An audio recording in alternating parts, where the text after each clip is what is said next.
오늘 우리 가정에서 또 여러분 삶의 자리에서 수요기도회로 함께 예배드리시는 여러분들 서로 한번 인사 나누죠. 앞뒤 좌우에 계신 분들 축복합니다. 반갑습니다. 안녕하세요. 요한계시록 6장의 말씀입니다. 요한계시록 6장의 말씀을 여러 주 동안 살펴봤는데 오늘 이 말씀의 중요한 원리를 함께 나누면서 6장을 마무리 졌으면 좋겠다는 생각이 들어요. 요한계시록 가운데 가장 어려운 장이 있다면, 해석하기 어려운 장이 있다면 6장입니다. 6장. 6장의 말씀으로부터 쭉 이어져서 봉인을 여는 거, 또 일곱 나팔, 일곱 대접이 쭉 연결이 되는데 이제 재앙이 임한다는 거죠. 하나님의 심판이 임한다. 오늘 이 말씀을 보면서 우리가 부분적으로 보는 것도 중요하고, 또 중요한 것은 전체적인 큰 맥락을 보는 게 중요하죠. 성경을 해석할 때 큰 맥락을 본다는 게 아주 중요합니다. 어떤 맥락에서 이 말씀이 주어졌느냐 하는 것을 우리가 이해할 때 본문을 바로 이해할 수 있는 거죠. 가장 중요한 해석학적 원리 가운데 하나는 우리가 모르는 것에 너무 집착하지 말고 아는 것으로 풀어가야 된다 하는 거예요. 자, 우리가 모르는 것도 있고 아는 것도 있잖아요. 어떤 걸 대할 때. 근데 모르는 거에 너무 집착하다 보면 아는 것마저도 우리가 잘 모를 때가 있어요. 그러니까 모르는 것을 너무 집착하지 말고 아는 것으로 풀어가라. 이 말을 오해하면 모르는 건 할 수 없고 아는 것만 알자. 이런 게 아닙니다. 자, 모르는 거에 너무 집착하다 보면 시간을 다 낭비해가지고 아는 것도 정리가 안 됩니다. 아는 거 정리하면서 나아가게 되면 모르는 것들이 자연스럽게 해석이 될 때가 있어요. 우리가 모르는 거에 너무 집착하게 되면 공상하게 됩니다. 또 자의적 해석하게 돼요. 우리가 뭐 소설을 보거나 책을 보거나 영화를 볼 때 잘 이해가 안 될 때는 상상하고 자의적 해석을 해도 좋습니다. 우리가 그림을 볼 때 제가 저하고 아주 친한 친구 아버지가 화가인데 미대 교수님이에요. 근데 이분이 추상화를 합니다. 제가 어릴 때 그 친구 집에 가면 늘 그림이 있는데 그 그림이 바로 된 건지 뒤집어진 건지 몰라요. 그래서 그리다만 그림을 이렇게 보면 친구한테 물어요. 이게 어디가 위고 어디가 아니냐 그러면 나도 몰라 그러더라고요. 근데 그 그림을 해석할 때 어떻게 보느냐에 따라서 화가의 작가의 나름대로의 해석이 있지만 보는 사람들의 또 해석이 있잖아요. 그건 공상과 상상과 자의적 해석으로 어떤 감성을 자극한다면 그것도 괜찮을 거예요. 그런데 하나님의 말씀을 공상하고 자의적 해석을 하면 큰 문제가 됩니다. 왜? 하나님의 뜻을 왜곡할 가능성이 많기 때문에. 제가 여기서 말씀을 전하지만요, 말씀을 듣는 분들은 이렇게도 해석하고 저렇게도 해석하는 분들이 있어요. 어떤 때는 마음이 좀 상해 있는 분들은 그 말을 또 곡해할 때도 있고, 어떤 분은 마음이 갈급해서 하나님의 말씀을 사모하는 사람은 그 말씀이 나에게 주시는 말씀이다. 그렇게 깨달음이 올 때 있어요. 제가 월요일마다 말씀 디톡스 방송을 하는데 이제 여러분들이 거기에 문자를 보내고 또 카톡을 보내고 그래요. 이제 PD가 그걸 쭉 정리해서 저한테 이제 월요일 저녁이나 화요일 아침에 보내줍니다. 이런 사연들이 있었습니다. 읽어보면 그런 내용들이 많아요. 꼭 나에게 한 말씀 같다고. 이번 월요일에 한 말씀은 그렇게 얘기하더라고요. 그 말씀 들으면서 꼭 나에게 하는 말씀 같다. 그러면서 쭉 그 내용들 보내줬는데 PD가 마지막에 그 말 달았어요. 목사님 제 개인적인 생각인데 저도 오늘 그 말씀이 꼭 저한테 하시는 말씀 같아서 깜짝 놀랐습니다. 그 말은 뭐예요? 제가 그 사람의 사정을 아는 분도 있지만 모르는 분들이 교인들 대다수잖아요. 그런데 그분을 꼭 집어서 얘기하겠어요. 성령께서 역사하시는 거죠. 그래서 하나님의 말씀을 들을 때 이게 내게 주시는 말씀이다 깨닫는 사람이 있는가 하면 이거 나에게 상처 주는 말씀이구나. 그렇게 받아들일 때 있어요. 해석이라는 게 참 중요한데 우리가 성경을 해석할 때에도 목회자들이 설교하는 분들이 하나님 말씀 해석할 때도 자의적 해석하지 않도록 아주 조심해야 되죠. 하나님께서 오늘 우리에게 전하고자 하는 말씀이 뭔가 그런 고민들 합니다. 전문가들 아니에요. 우리 목회자들은 설교의 전문가들이죠. 전문가들이 하나님의 말씀을 중심으로 해서 오늘 이 메시지가 우리에게 어떤 말씀을 주는가 이걸 캐내서 교인들이 쉽게 이해할 수 있도록 말씀을 전해주는 겁니다. 자, 그래서 어떤 때에는 어려운 문제를 만나기도 해요. 성경에 보면 쉽게 우리가 이해할 수 있는 구절들도 있지만 어떤 구절들은 아주 어렵고 난해한 구절들이 있는데 오늘 요한계시록 6장의 말씀이 그런 말씀이고 요한계시록에 있는 말씀들이 난해한 내용들이 많은 건 뭔가 하니 직접적으로 이해가 안 된 내용들이 많습니다. 그 당시 역사적 배경과 환경 그리고 상징적인 언어들과 숫자들 이게 과연 어떤 의미를 주는가 하는 것을 잘 풀이해야 알 수가 있다는 거죠. 그러니까 우리가 인간의 좁은 소견과 인간의 좁은 안목으로 하나님의 말씀을 다 품고 이해할 수 없는 부분들이 너무도 많습니다. 우리가 최대한으로 알려고 노력하고 애를 쓰지만 알 수 없어요. 그래서 신학이라고 하는 것은 씨알라지라고 그러죠. 영어로 씨알라지라고 하는 것은 인간이 하나님께로 다가가는 방법을 배우는 거예요. 그게 신학인데 근데 우리가 아무리 다가가도 하나님의 뜻을 다 알 수 있냐? 아마 어느 정도는 알 수 있을 거예요. 그런데 우리가 하나님의 뜻을 가장 정확히 알 수 있는 방법은 딱 한 가지입니다. 하나님께서 우리에게 그 뜻을 보여주시면 돼요. 그 보여주신 게 성경 말씀인데 그 성경 말씀을 우리가 올바로 해석해야 하나님의 뜻을 이해할 수 있어요. 그래서 하나님께서 우리에게 보여주신다는 말이 계시라는 말이죠. 계시. 그래서 예언자들이 하나님의 말씀을 전하고 풀어주잖아요. 옛날에. 오늘은 이제 하나님의 말씀을 설교자들이 목회자들이 말씀을 풀어주고 여러분들이 잘 이해할 수 있도록 설명해 주죠. 하나님의 말씀을 우리가 하나님께서 보여주신 것을 계시라 그럽니다. 계시를 보여주셔도 어떤 분은 알지만 어떤 분들은 잘 모를 때가 있어요. 그게 우리의 마음밭의 차이도 있고 상황의 차이도 있다라고 하는 겁니다. 그래서 하나님께서 지혜를 주셔서 깨달으려고 애를 쓰는데 우리 인간의 좁은 소견과 판단으로는 하나님의 말씀을 다 깨닫지 못할 때가 있습니다. 그럼 어떻게 해야 될까요? 우리가 모르는 부분은 일단 남겨두는 겁니다. 그러면 그냥 모르고 지나가냐? 남겨두는데 알게 될 때가 옵니다. 알게 될 때가 와요. 여러분 신앙생활 하면서 하나님 말씀을 다 이해하지 않잖아요. 어떤 설교를 듣고 모르고 지나갈 때도 있고 알려고 애를 써서 물어볼 때도 있고 그러면서 하나씩 하나씩 깨달아가는데 아주 중요한 원리를 깨달으면 하나님의 말씀이 연결돼서 이해가 될 가능성이 상당히 높아요. 너무 무리한 해석은 왜곡될 수 있다는 거예요. 여러분 과학이라는 것도 얼마나 진보가 빨라요. 갈릴레오 갈릴레이라는 사람은 우리가 잘 알고 있죠. 지동설을 주장했습니다. 모든 별이 태양을 중심으로 돈다. 지구는 태양을 중심으로 돈다.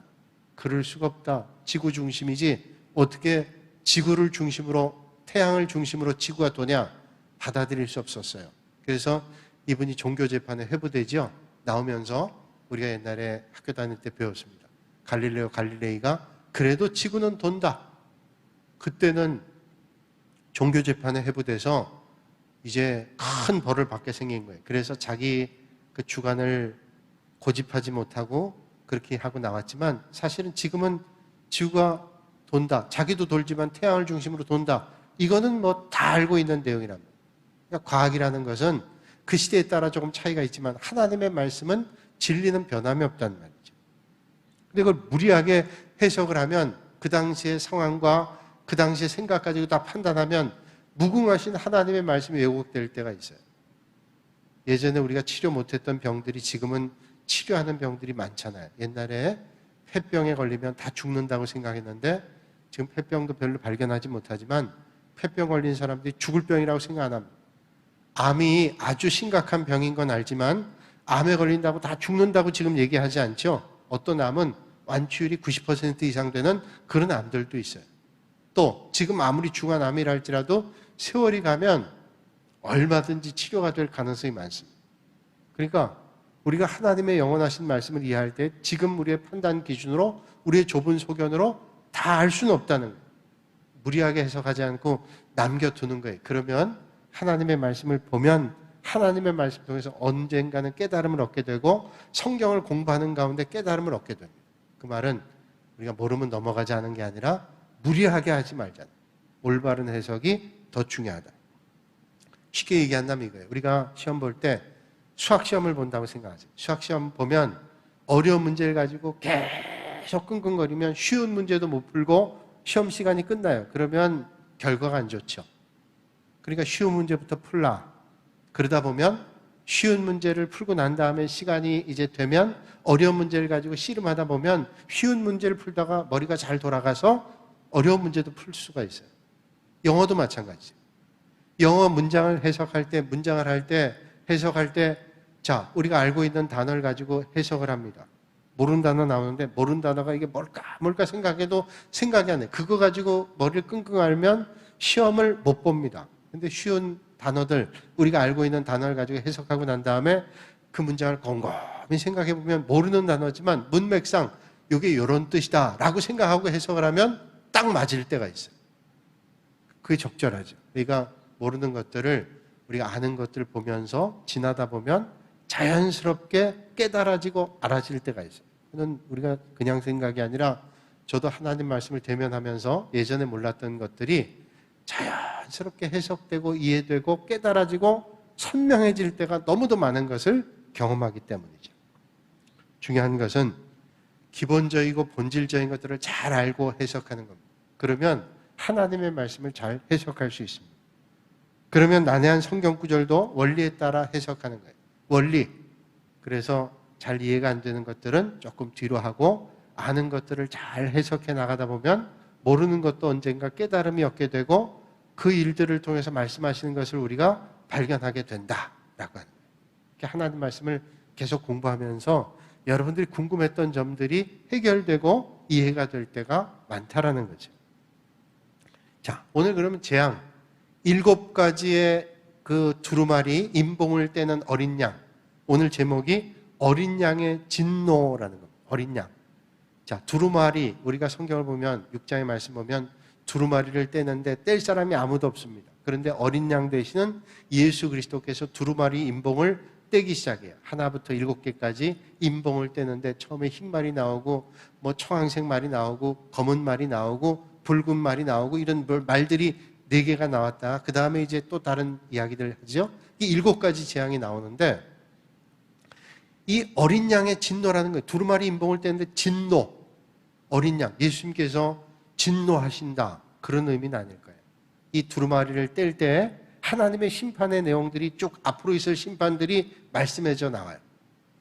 그 심판에 대한 두려움이 있죠. 말씀 보니까 뭐 기근이 온다 그러죠. 전쟁이 일어난다죠. 화평이 깨진다 그러죠. 막 이런 두려움이 와요. 두려움이 오는데 이 두려움이 예수님을 잘 믿는 믿음의 성도들에게는 두려움이 아니라 담대함과 감사를 준다는 사실을 우리가 알아야 돼요. 그걸 모르면 예수 믿지 않는 사람들이 두려워해야 될 것을 예수 믿는 사람들이 두려워하지 않아야 될 것들이 얼마나 많은지 몰라요. 저희 집에 강아지 2마리가 있어요. 하나는 흰색 조그만 강아지고 하나는 노란색 두런색이죠. 우리 장의자 같은 그런 색깔인데 걔는 금방금방 처음엔 똑같이 작았는데 금방금방 커가지고 덩치가 한 2배 됐어요. 2배 이상 커졌어요. 근데 걔가 마음이 약해요. 큰 애가. 좀 처음 봤을 때는 이거 2마리 놔두면 큰 놈이 작은 놈을 괴롭히면 어떡하지? 그런 생각했는데 요즘에 보니까 작은 놈이 큰 놈을 괴롭혀요. 괴롭힌다는 말이 적절한지 모르겠지만 큰 놈이 마음이 약해요. 그래서 작은 놈이 얼마나 이거 통제하고 그냥 하는지 큰 놈이 너무 측은한 거예요. 그래서 큰 놈, 덩치는 큰데 이게 나이는 비슷해요. 덩치는 큰데 이 작은 놈이 이게 보통 아니라 그런 걸 봐요. 근데 우리가 하나님의 심판이 이제 내려지게 될 때 예수님 잘 믿고 믿음에 있는 사람들은 그 심판의 때가 사실은 우리에게는 전혀 두려운 일이 아닙니다. 왜냐하면 심판의 때는 뭐예요? 하나님께서 하나님의 뜻을 펼치고 하나님의 역사를 드러낼 때니까 믿음의 성도들이 주님 잘 믿는 사람들은 그때 해방의 날이고 기쁨의 날이에요. 감격의 날이에요. 근데 두려우면 벌벌 떠는 겁니다. 왜?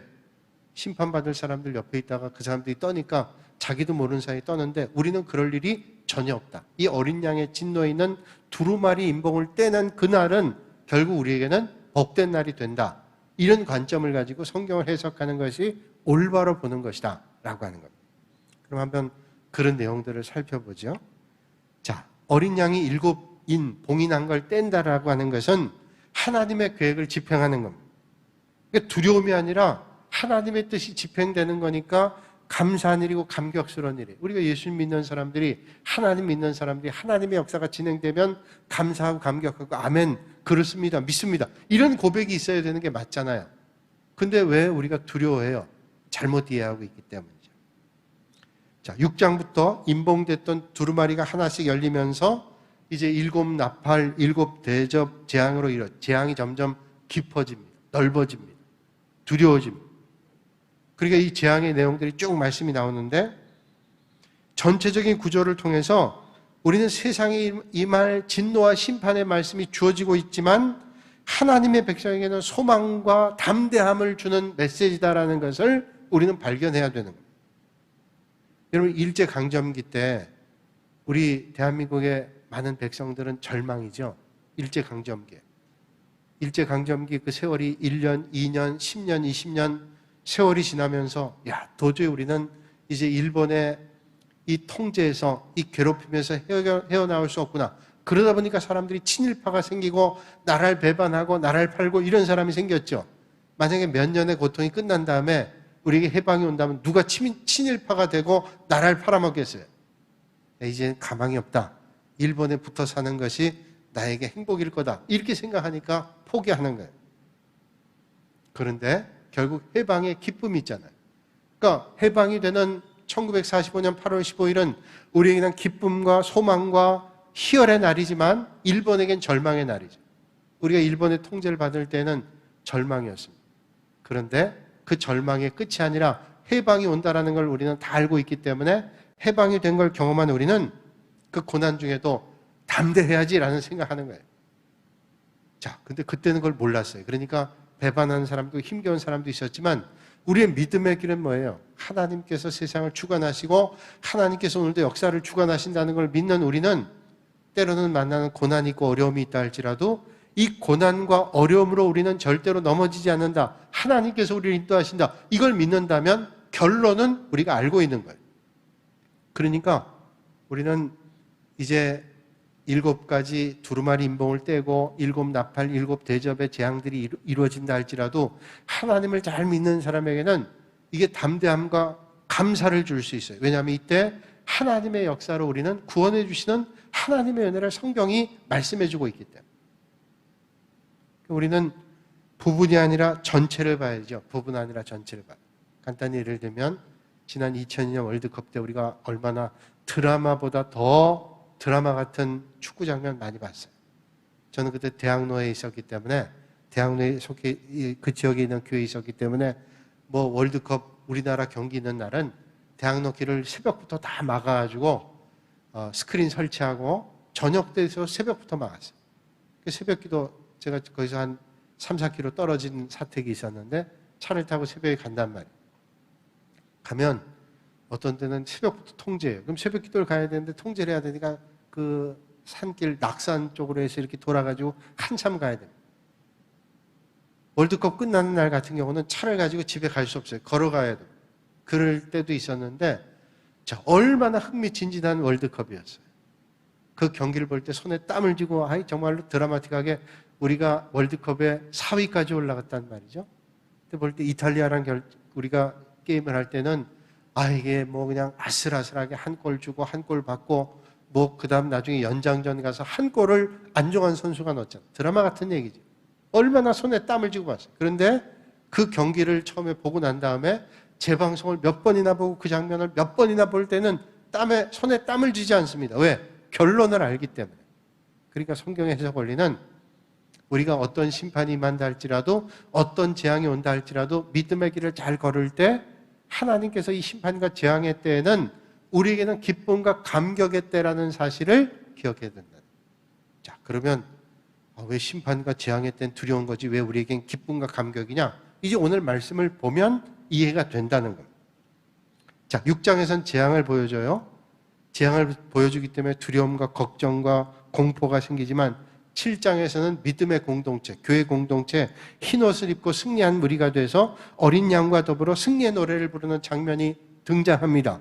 그러니까 이 장면이 뭐예요? 6장에는 심판과 재앙이 있는데 7장에는 믿음의 공동체가 흰옷을 입고 승리하는 장면을 보게 될 때 우리에게는 소망이 있고 위로가 있어요. 우리가 지금 심판과 재앙의 어려움을 만나게 되고 우리가 그런 일을 같이 겪어가지만 믿음의 성도들은 결국은 승리와 기쁨이 있구나 하는 것을 가지고 우리는 위로를 받게 되는 거죠. 더 나아가서 이런 재앙의 시대에 성도들은 두려움을 박차고 일어나서 하나님의 말씀 앞으로 나가고 하나님께서 명령하신 사명을 잘 감당하는 것이 우리에게 마땅한 일이라는 겁니다. 그래서 이 메시지는 이런 마지막 때 믿음의 성도들이 어떤 자세를 가지고 살아야 될까 하는 것을 말씀해 주고 있는 겁니다. 여러분, 우리가 때때로 믿음의 길을 걸으면서 이 세상에 살면서 이 세상의 잘못된 구조적 악과 또 악한 사람들의 모습을 보면서 절망 같은 걸 할 때 있어요. 절규할 때도 있죠. 악인의 형통을 보면서 탄식합니다. 아마 여러분 그런 경험 다 하셨을 거예요. 제가 우리 교회 청년 어떤 분이 하는 얘기를 건네 들은 적이 있는데, 왜 그 사람 잘 되지? 그렇게 잘 되는 거 보면 이해가 안 된다는 거예요. 안 돼야 맞는데 잘 되는 것처럼 보이는 겁니다. 그래서 이거 이상하지? 왜 그런 사람이 잘 돼? 그 잘 되면 안 되는 거 아니야? 라고 생각한다. 모두에게 그런 마음. 예수 믿음 생활 잘하고 사람이 성실하고 근면하고 이런 사람이 잘 되면 맞아. 그런데 우리가 볼 때는 못되게 하고 악하고 잘못된 길 걷고 이런 사람이 잘 되는 것처럼 보일 때가 있어요. 그럼 이게 이상하잖아. 하나님께서 세상을 주관하시고 역사를 주관하시는데 어떻게 이런 일들이 있지? 그래서 절망하기도 하고 심하면 어떤 때는 이해가 안 돼. 뭐 믿어야 뭐해. 이런 사람도 있고 세상에 있는 사람들은 못되게 해도 잘 살더라. 그래서 그 길에 편승해서 나가기도 하고 분별력들이 없어지게 되는. 그게 오늘 우리의 생각만이 아니라 예전에 믿음의 사람들 가운데도 그런 생각을 가지고 있는 사람들이 잠깐들씩 있었어요. 시편 73편의 말씀 보면 그 말씀을 아주 적나라하게 그리고 아주 정확하게 말씀해 주세요. 시편 73편 1절에서 9절까지의 말씀 이제 스크린에 뜨는데 여러분 각 가정에 있는 분들 한번 보세요. 우리 같이 한번 읽어볼까요? 스크린 뜨니까 시작. 하나님이 참으로 이스라엘 중 마음이 정결한 자에게 선을 행하시나 나는 거의 넘어질 뻔하였고 나의 걸음이 미끄러질 뻔하였으니 이는 내가 악인의 형통함을 보고 오만한 자를 질투하였음이로다. 그들은 죽을 때에도 고통이 없고 그 힘이 강건하며 사람들이 당하는 고난이 그들에게는 없고 사람들이 당하는 재앙도 그들에게는 없나니 그러므로 교만이 그들의 목걸이요 강포가 그들의 옷이며 살찜으로 그들의 눈이 솟아나며 그들의 소득은 마음의 소원보다 많으며 그들은 능욕하며 악하게 말하며 높은 데서 거만하게 말하며 그들의 입은 하늘에 두고 그들의 혀는 땅에 두루 다니도다. 시편 13편의 말씀이에요. 자, 이 시편의 기자가 하나님께서 마음이 정결한 자에게 선을 행하시는데 자기는 넘어질 뻔하고 미끄러질 뻔했대요. 왜냐하면 악인들이 잘 되는 거예요. 보니까 3절 이하에 보니까 악인의 형통함을 봅니다. 오만한 자를 왜 저렇게 될까 생각하는 거예요. 죽을 때 그럼 고통당하냐? 죽을 때도 고통이 없어요. 오히려 힘이 강건해지는 것 같고 사람들 당하는 고난조차도 그들에게 없는 것 같고 재앙도 그들에게 없고 그들이 하는 건 교만의 목걸이 하고 있어요. 아주 교만이 얼마나 교만한지 그들이 소득은 소원한 것보다 자기들이 애쓴 것보다 더 많은 것 같고 악하게 말하고 능욕하고 이런데 잘 된다는 거예요. 여러분 시편의 기자처럼 오늘 우리가 믿음의 길을 걸으면서 악인의 형통을 보면서 혹시 탄식하고 있잖아요. 아니 예수님 잘 믿고 믿음의 길을 걷는 사람들이 잘 되는 걸 보면 저걸 보면서 우리는 잘 믿어야 되겠구나 이거 생각하는데 정반대로 전혀 믿는 것도 아니에요. 믿는다 그래도 형편없어요. 그런데 잘 되는 걸 보면 이게 도대체 무슨 일이냐? 내가 믿음의 길을 이렇게 힘들게 걷는 것이 맞는 일이냐라는 고민이 생기게 된다는 거죠. 왜 하나님은 악이 기승을 부리는 것을 외면하고 악인의 형통을 눈 감아 주시고 눈 감아 주실 뿐 아니라 저들이 악하게 하면서 세상적으로 잘 되는 것처럼 보여도 근데 이 땅의 삶을 보면요 항상 보세요. 의인이 고난당합니다. 의인이 상 받아야 되는데 이 세상에 보면 어떤 데 의인이 상 받는 것도 있지만 의인이 고난당하는 걸 훨씬 더 많이 보는 것 같아요. 하나님 가까이 하는 사람이 손해보는 것 같습니다. 우리 노예 목사님들이요 모여서 얘기하는데 그 말씀하시면서 목사님들이 아주 열심히 믿음 생활 잘하고 교회 잘 돌보는 목사님들이에요. 근데 아마 노예는 뭐 정치적인 일들이 있으니까 뭐 정치적으로 이쪽 힘도 있고 저쪽 힘도 있잖아요. 근데 그 목사님들은 정직하게 일꾼을 세우고 정직하게 일하고 정직한 분들을 세워놓고 이런데 반대쪽에서는 그렇지 않은 모양이에요. 술수를 쓰고 그런 것 같아요. 얘기를 들어요. 술수를 쓰고 올바르지 않은 편법을 쓰고 적법하지 않은 일들을 하고 그러면서 일꾼들을 세워놓고 그러면서 자기들이 좌지우지하고 이거 내버려두면 안 되겠습니다. 이러면 안 됩니다. 이게 우리가 힘을 모아서 해야 됩니다. 그런데 우리는 정직하게 똑같은 적법한 방법으로 선거운동하고 이래도 안 되는데 반대편은 악하게 하는데 저 사람들이 계속 득세하는 거예요. 그럼 우리도 똑같은 방법을 쓸까요? 그럴 수는 없잖아요. 그러면 안 되는 거 아니에요. 그러니까 올바로 살고 의로운 방법을 쓰고 이런 사람들이 늘 손해를 보는 것 같아요. 그런데 그게 끝이 아니라는 것을 오늘 말씀해 주는 거예요. 우리가 똑같이 그래도 예수 믿는 사람들이 하나님의 뜻대로 살겠다는 사람들이 늘 손해보는 거죠. 여러분, 오늘 우리가 그래서 믿음 때문에 우리가 양보하고 포기할 수 있잖아요. 옛날에는 세상 사람으로 주님 모르고 살 때는 똑같이 멱살 잡고 싸울 수 있는데 이젠 똑같이 멱살 잡고 싸우지 않아요. 내 안에 주님이 계시니까 똑같이 싸우지 않습니다. 올바른 방법으로 싸우죠. 세상의 방법으로 싸우지 않고 하나님의 뜻대로 싸우려고 애를 쓰는 거죠. 그러니까 어떤 데는 손해보는 것 같고 억울한 것 같고 하지만 그걸로 끝이 아니고 오늘 말씀이 이런 재앙이 있다는 것을 이런 심판이 있다는 것을 말씀하심으로도 우리에게 격려해 주시는 거예요. 제가 지난번 몇 주 전이죠. 필그림 하우스에 가서 기도하러 갔는데 찬양을 듣는데 아주 은혜 받은 찬양. 그래서 가면서 몇 번을 반복해 듣고 오면서 또 몇 번을 반복해 들었어요. 은혜를 많이 받았는데 그걸 늘 들었는데 그냥 스쳐 지나가고 들었던 것 같아요. 그런데 그 기도 올라가면서 그 찬양이 아주 귀에 마음에 확 와닿았어요. 그 가사를 한번 읽어드릴게요. 화려하지 않아도 정결하게 사는 삶, 가진 것이 적어도 감사하며 사는 삶, 내게 주신 작은 힘 나눠주며 사는 삶, 이것이 나의 삶의 행복이라. 눈물 날 일 많지만 기도할 수 있는 것, 억울한 일 많으나 주를 위해 참는 것, 비록 짧은 작은 삶, 주 뜻대로 사는 것, 이것이 나의 삶의 행복이라. 이것이 행복이라오. 세상은 알 수 없는 하나님 선물. 이것이 행복이라오. 하나님 자녀로 살아가는 이것이 행복이라오.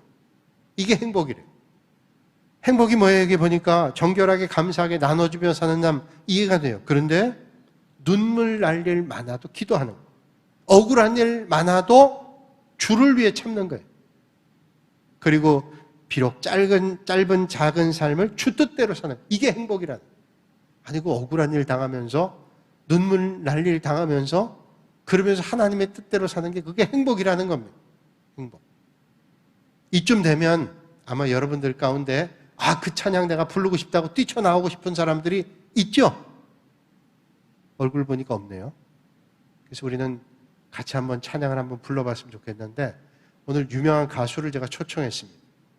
그분이 부르시면 가수분 빨리 나오시고 우리 같이 한번 따라 부를게요. 우리 각 가정에 있는 분들도 이 행복이라는 찬양 한번 오늘 가수 초청해서 같이 한번 불러주세요.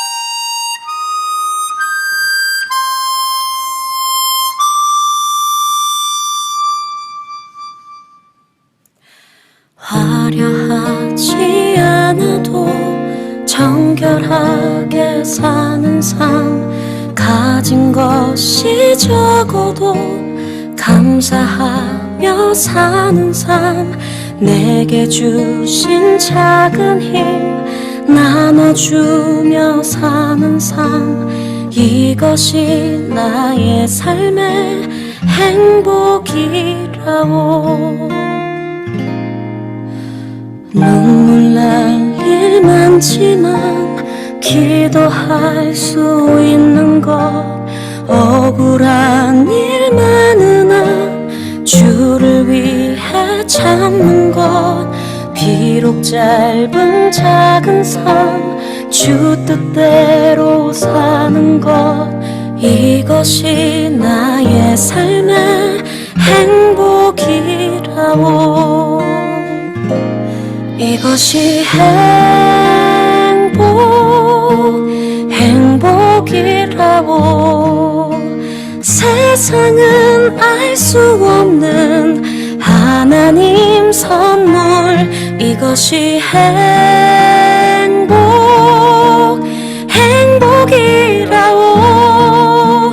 하나님의 자녀로 살아가는 것, 이것이 행복이라오.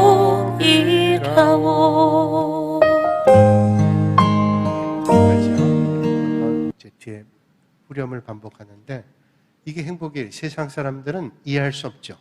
아니, 남이 멱살 잡으면 똑같이 멱살 잡는데 우리는 주님 때문에 참는 거예요. 눈물 날 일 많아도 그 눈물 날 일 많은 것 가지고 다른 사람들 찾아다니면서 이렇게 억울하고 분하다고 찾아다니며 얘기하지 않고 하나님 앞에 기도하는 거예요. 이게 행복이래요. 어떤 의미에서 의인은 언제나 고난당하는 것 같아요. 그래서 올바른 방법으로 살면 더 바보 같고 어리석은 것 같습니다. 근데 하나님 앞에 사는 사람은 그럼에도 참아야 되는 거죠. 그러나 악인은 그렇지 않습니다. 하나님 두렵지 않으니까 그의 마음속에 하나님 생각 없어요. 더 악한 방식으로, 더 잘못된 방법으로, 악한 방식으로 할 수 있는 거예요. 하나님이 없으니까. 그래서 늘 마음 상하고 눈물을 흘리는 쪽은 악한 사람이 아니라 의인의 길을 걷는 사람이 눈물을 흘리는 것 같아요. 여러분, 사울과 다윗의 길 아시죠? 사울은 창을 던지고 칼을 던지면서 다윗을 죽이겠다고 얼마나 혈안돼 있어요. 다윗도 인간이기 때문에 힘들고 어려웠을 겁니다. 그런데 다윗은 똑같은 방법으로 갚지 않았어요. 다윗은 인내하고 참고 울면서 도망 다니면서 바보 같아요. 그런데 내가 하나님께서 세운 사람을 내가 마음대로 하지 않겠다. 하나님께 맡기죠. 하나님께. 그 하나님이 하신 방법. 하나님 없는 악인이 강한 것처럼 보이고 하나님 잘 믿는 사람은 무기력해 보인다 할지라도 그게 끝이 아니란. 오늘 계시록 재앙을 통해서 우리에게 주시는 말씀의 위로는 뭐냐? 담대하라, 감사해라. 하나님께서 역사를 주관하시고 이런 일들을 하나님께서 이루신다는 걸 말씀해 주시니까 이건 두려움이 아니라 우리에게는 이 재앙이 잘 믿는 믿음의 성도들에게는 감격과 은혜죠. 또 한편 우리가 생각해야 될 것은 어떤 믿음의 길을 걸어야 될까를 우리에게 생각해요. 자칫 잘못하다가 내가 저 심판에 정말로 그 심판의 자리에 있지 않도록 믿음의 길 잘 걸어야 되는 겁니다. 여러분, 오늘도 시간 다 갔기 때문에 더 말씀 못 나누겠어요. 그러나 오늘 이 심판의 말씀은 한편으로 생각하면 이 해석하는 가장 중요한 원리는 심판은 우리에게 감사와 감격이구나. 오늘이 끝이 아니라 영원한 하나님 나라의 손길 안에 있다는 것을 기억하면서 담대하게 믿음의 길 걷고 오늘도 우리가 올바른 믿음의 자리에 서야 되겠구나 하는 것을 말씀해 주는 것입니다. 오늘도 그런 믿음의 자리에 서시는 여러분들이 다 되시기를 주님의 이름으로 축복합니다. 기도하겠습니다. 거룩하신 아버지 하나님, 오늘 수요기도회로 하나님 앞에 예배드립니다. 함께 나와서 예배드리지 못하지만 영상을 통해서 예배드린 모든 믿음의 성도들, 오늘도 하나님의 은혜를 만나게 하시고 오늘도 말씀하시는 하나님의 진리의 말씀으로 힘을 얻고 오늘도 주님께서 기뻐하시는 믿음의 자리에 든든하게 설 수 있도록 하나님 역사하여 주시옵소서. 예수님의 이름으로 기도하옵나이다. 아멘.